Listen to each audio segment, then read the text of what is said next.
TikTok ka doon.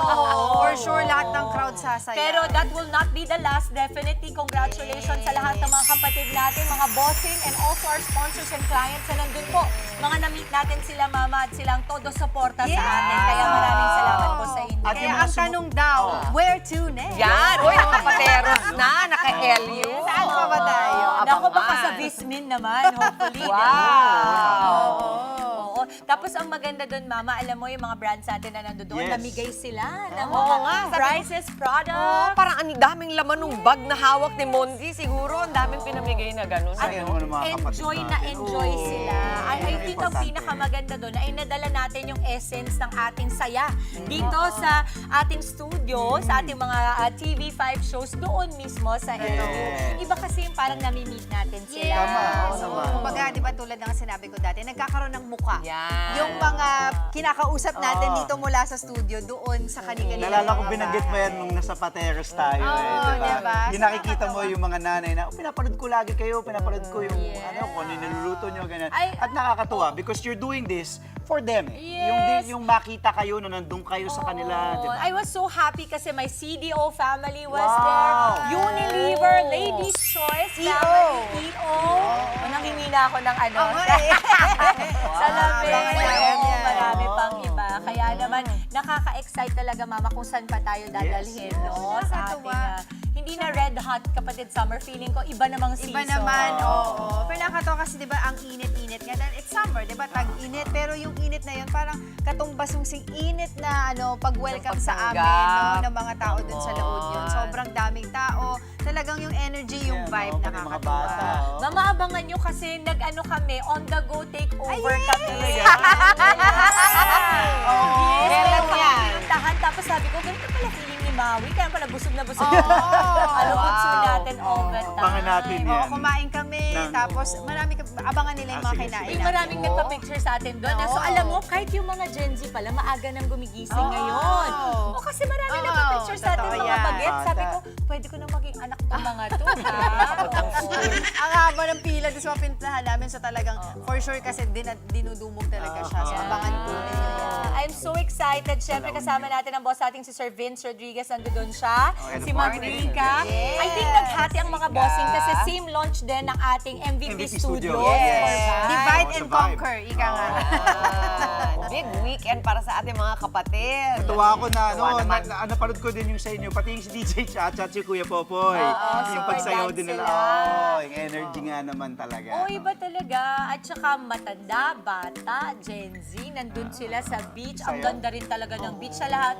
We thank you din sa local government of La Union, of course, because yung guidance din and security, safety Yes, natin. oo. Abutin Diba? mo ba yung sunset? Peaceful. Yes, Oo, ma'am. Ganda. Wow. Super ganda. Wow. Tapos talaga makita mo ang ganda talaga ng Pilipinas. Kasi yung kung saan kami naka-check-in sa Ohana Wave Resort. Paglabas mo doon sa mismong beach, ang ganda. Alam mo, doon yung area ng West Philippine Sea eh. Di ba? Para makita mo, amin talaga Nerd to. talaga tong kapatid Amin ko. to. Nerd talaga, sabi niya sa akin, alam mo ba, yan nandyan, West Philippine Sea na yan. Yun yung pinagagawa. Alam mo, Angela, gusto ko na lang munang ma-relax muna yung brain. Weekend naman. Na-triviahan ka pa, no? Hindi, weekend naman. May bagnet sa harap niya. Hindi na lang yun ang trivia niya. Na by the way, isang katutang ka kinain. I hope di sumakit ang batok mo. Di naman. So far. Or nakapag-relax na si Diego tsaka si Mi. Yes, our families were there too. Pati nakita ko yung picture, Mama. At syempre, Mukhang- Oo, si Papa B, si Alonso, si Ilio. Mukhang magkapatid. Papa sa magkapatid si Ilio Leo. at si Ay, Mio. Sama mo nga dun sa mga picture na pinapadala na ating mga kapatid sa Facebook. Yung Na sa makita selfie nila. natin. Magkapatid. Oo, makita nila Tisoy, yung mga kulot. bata. Sabi ko, mukhang magkuya eh. Gusto ko din natin banggitin, ang saya-saya nung vibe, vibe experience nung... Ganda naman nung ano. Ay, grabe, Ganda naman nung oo, kanilang weekend. studio. World class. Worth the wait. At sila po ang unang gumamit, ang vibe ang unang Yan. gumamit ng MVP Studios kasi dati po sa Meralco Theater sila. So ngayon dito na sila sa Vibe Studios at talagang grabe, Ayan, grabe. ayan, ang laki, Pasabog. Oh, ayan, yan. Oh, yung Ang ganda. Nakaka-excite. Nakita natin si Boss MVP. He was so excited when he was being interviewed. Na impressed din siya with our team dito sa Kapatid Network dahil napakahusay ng pagmamount ng vibe. Talagang purple energy. Yeah. Hoy, dapat pag ano tayo, mag-tour tayo dyan minsan, no? Oo. Kilapit lang naman BTS eh. yung look, diba? no? Parang Oo, BTS, purple parang energy. army. Oo. Purple na vibe. Oh, Ang dami natin talaga sila mga minsan. Ang dami nangyari nung weekend. Dami, Oo. punong-puno.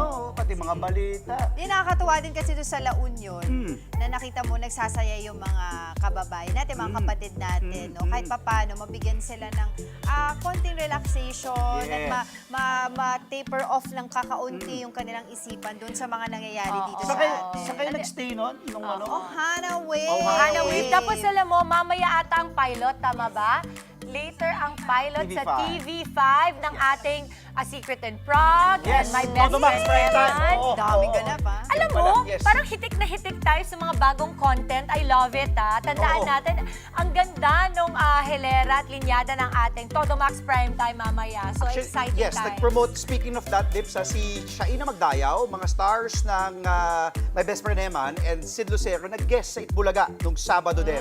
Oo, nakita ko din natin yan. Oo. Abangan natin sila. Mamayang Sana gabi. sama dumalaw din sila Oo sa atin. nga eh. Oo, dito sa... Diba? Dito lang naman Sa tayo. Good Morning Kapatid. Oo, syempre. Kaya naman, ano ka ba? Tayo nga ay talagang binibisita dito. Nasa isang tahanan tayo. Yes! Mismo. Oo. So, abangan niyo po mamaya, ha? Mamayang gabi na, Todo Max Prime Time, ang A Secret in Prague, and also My Best Friend Eman. Back-to-back po yan. Oh, so A Secret in Prague will be a very playful, malalaman natin kung ano ba yung mangyayari kay Kiara at kay Mikoy. Yes. Oh, abangan natin yan. Pero bago yan, syempre, ito, balitaan muna tayo kasama ang ating legendary Manong Ted Nakita niyo yung and tracks? gorgeous Nakita Hindi nga Nakita? namin Hindi, nahanap hindi. yung and tracks gorgeous eh. DJ Chacha.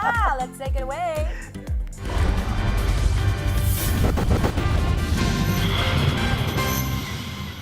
Good morning! Hello, beautiful Manong people! Ted, di namin nakita yung trunks mo. Na, pa naman di ba inabangan naayos yung namin. garter? Hanap ka nila, yung trunks mo daw.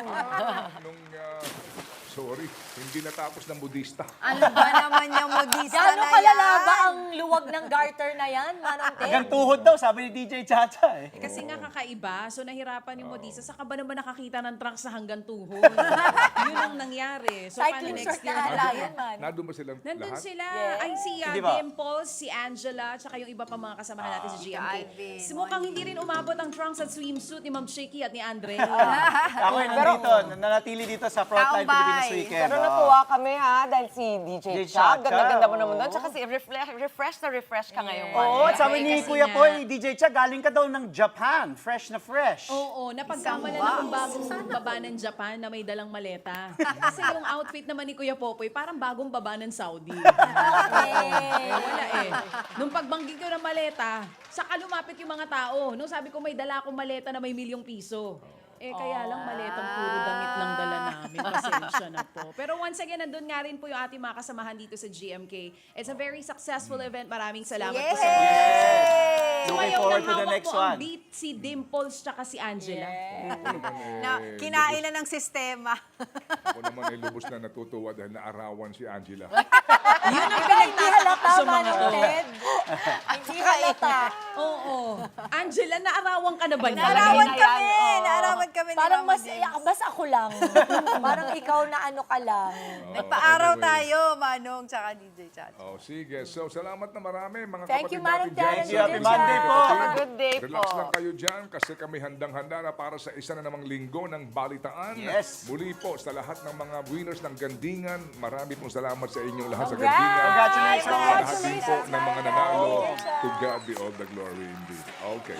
O sige, eto na ha, handang-handa na kami. Thank you very much. Kayo hubay handa na rin.